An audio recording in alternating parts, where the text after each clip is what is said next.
We're almost to the end of our Iron Strong sessions, and we've covered all kinds of fitness topics from strength, hypertrophy, power, speed, everything in between. But one thing we haven't really talked about is recovery, how to recover from your training. And so today we're going to be talking about different recovery strategies and recovery aids that you can use to make sure you're staying healthy and progressing towards your goals. If you haven't noticed yet, I'm not in the gym, I'm in my home gym here because recovery doesn't really require you to be at the gym. Welcome back, recruits, to our ninth Iron Strong session.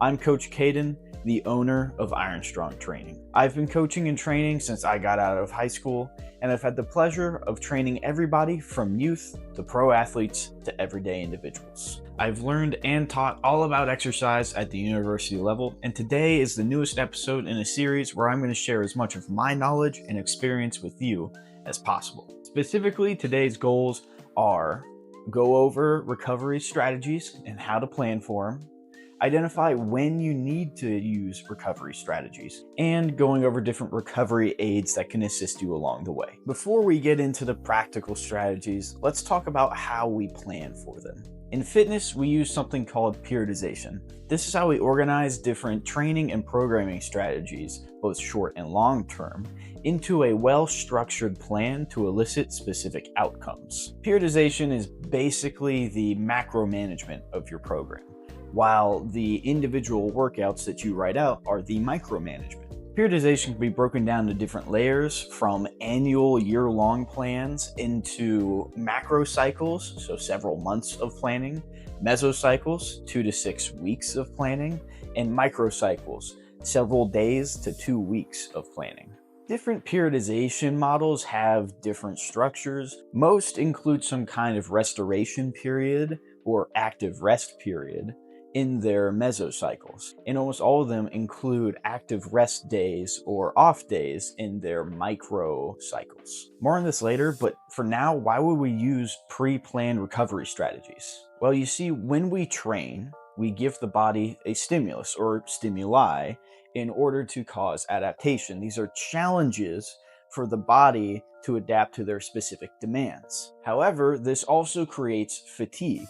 Fatigue is not the same as stimulus or adaptation, and it's not just in the muscle, it is systematic. Different types of fatigue present differently. Muscle fatigue might present as soreness or pain or discomfort in some manner, but other types of fatigue, like central nervous system fatigue, might present as decreases to power or restlessness or brain fog, sometimes building up into burnout.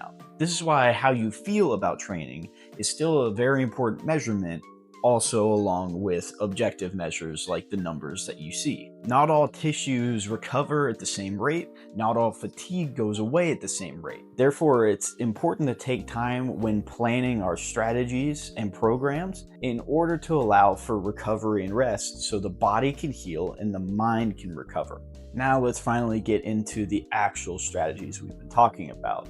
Ones that are pre-planned, going from top to bottom. First up, active rest periods. These are built into your mesocycles and they usually last 1 to 4 weeks. This is so that you don't go too long without structured training and your physical preparation doesn't have to be extended. Most people tend not to use active rest periods because these are really reserved for athletes who have spent a long time in physical demand, such as after a competitive season or specific competitions like track meets, or even after periods of very intense training where you overtrain just a little bit. Active rest periods encourage athletes to go out and do restorative activity. Nothing that is super structured, no heavy lifting, no sport-specific lifting, just activities that they find enjoyable. For example, a football player going out and swimming or playing golf.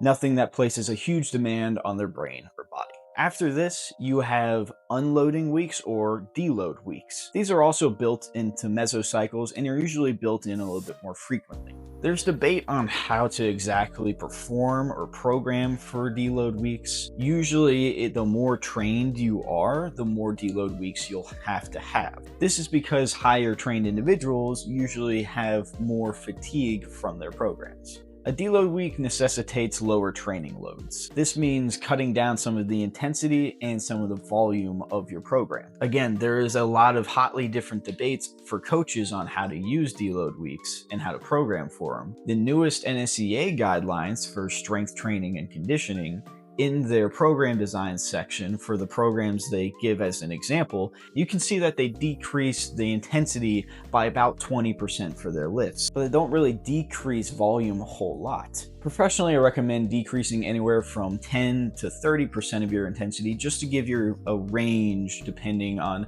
how heavy you usually lift. In addition, you also see coaches decrease the volume of their programs. Most commonly, you'll see anywhere from 30 to 50% of your volume being cut.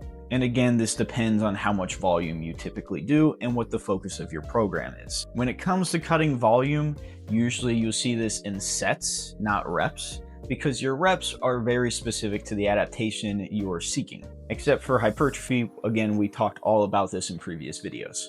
After deload weeks, the smallest unit of recovery planning is your off days, your rest days, or active recovery days. These are days where you don't have any structured training in the week. Usually you want to have at least a minimum of one to allow your body to fully recover before you go back into the gym and train again. We also know that active rest is a lot more effective than passive rest. What this means is doing restorative activities like recovery aids that we'll cover later in the video. Now, the NSCA model does use these deload weeks every 4 weeks. So 3 weeks of intentional progressed training and 1 week of unloading. But some coaches use deload weeks every 4 to 8 weeks. Some even use them a little bit sooner.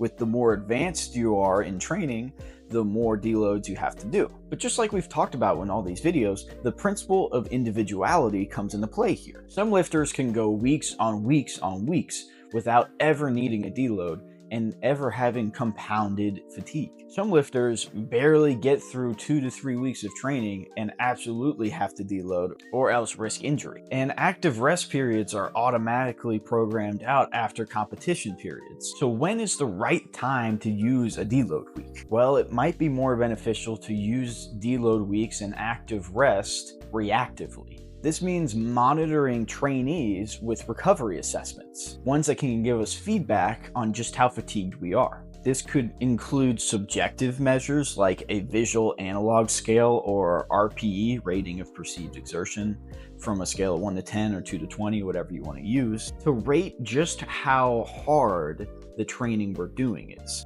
at least how hard it feels. If ratings are always high and you feel like you're always maxing out every session, even on sessions that are programmed to be intentionally light, then it might be time to use some sort of recovery strategy. This might also mean using a maximal voluntary isometric contraction, basically an isometric contraction or isometric exercise, trying to move something that cannot be moved, and measuring with some kind of dynamometer like a force plate. If the outputs are consistently below average, then it might be time to recover instead. Heart rate variability is another useful tool. This is basically the time in between heartbeats. A greater variability means the body is more likely to be prepared for exercise. A shorter variability may mean that the body is still recovering. Ultimately, without all the fancy tools like Whoop bands, Apple Watches, dynamometers, you can always just utilize how you feel or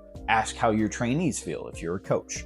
Look for honest answers, be honest with yourself on how you're feeling, and then assess how you're moving or how your trainees are moving. If they look off and they feel off, then it might be time to give them some recovery and reassess from there. Now that we've talked about the pre-planned strategies, let's talk about some recovery aids we can use to enhance those strategies. First and foremost is going to be sleep. You probably hear it all the time, but sleep is your body's way of recuperating, recovering, and adapting. No amount of supplementation or programming in smart ways will make up for a poor sleep routine. On average, try and get around 8 hours of restorative sleep.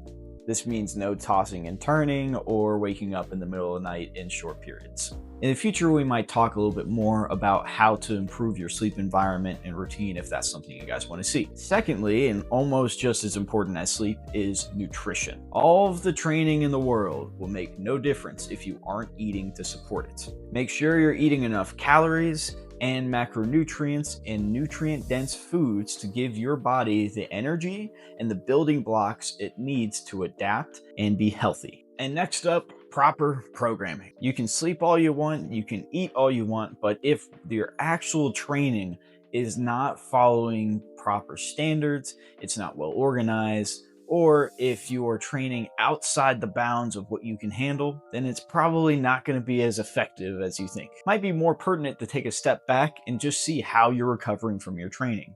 If you're doing too much volume or intensity, and reevaluate from there. We've done an entire series on how to train for specific goals. So take a look at those videos if you are unsure if your program matches your training. And finally, all of the small recovery aids that you probably thought of when you saw this video. I'm talking foam rolling, stretching, massages, red light therapy, sauna sessions, ice and cold plunges. Basically, all of the trends that you see in fitness today. These will not be nearly as effective as making sure you're eating right, sleeping right, and training right. I'm not saying these are useless or bad by any means.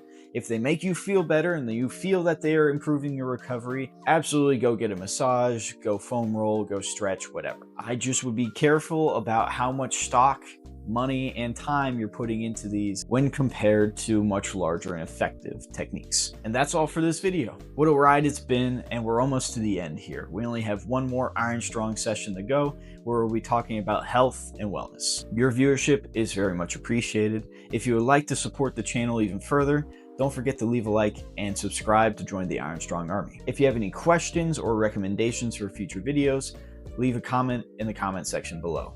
Or if you just want to be down there and hang out with the community. If you still don't know how to go about your training, click the link in my bio and fill out the coaching application so we can smash those goals together. As always, I'm Coach Caden, and remember, forge your destiny.